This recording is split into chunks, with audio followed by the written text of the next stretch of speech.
এক আল্লাহর ওলি রাস্তা দিয়ে যাচ্ছে, যাওয়ার সময় রাস্তার গর্তে পানি পড়ে থাকে না, বর্ষাকাল, ওনার পা গর্তে পড়ে গেছে, পানির ছিটা গিয়ে পড়ছে আর এক পথচারীর গায়ে। গায়ে পড়ার পর ওই পথচারী যার গায়ে পড়ছে তার বন্ধু সাথে ছিল।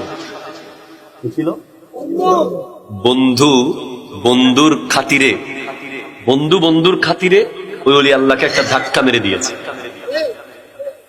এই কাদা মারলেন কেন? উনি তো ইবাদুর রহমান। উনি আস্তে করে আসসালামু আলাইকুম বলে চলে গেছে। আল্লাহর ওলি কি করলেন?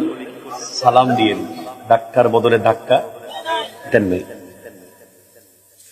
সালাম দিয়ে যাওয়ার সময় অনেক দূর যাওয়ার পর খবর আসে যে মারা গেছে। এখন বন্ধু গিয়ে বলে, হুজুর আপনি কি আমার বন্ধুকে খুব বেশি বদদোয়া করেছেন, সে তো মরে গেছে।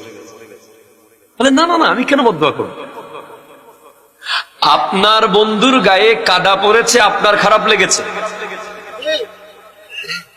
আমারও তো বন্ধু আছে।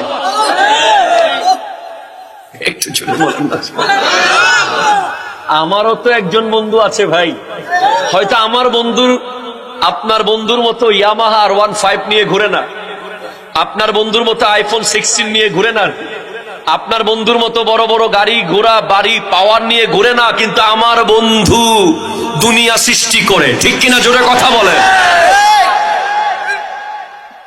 তো আমার বন্ধু যত বড় তার শাস্তিও তো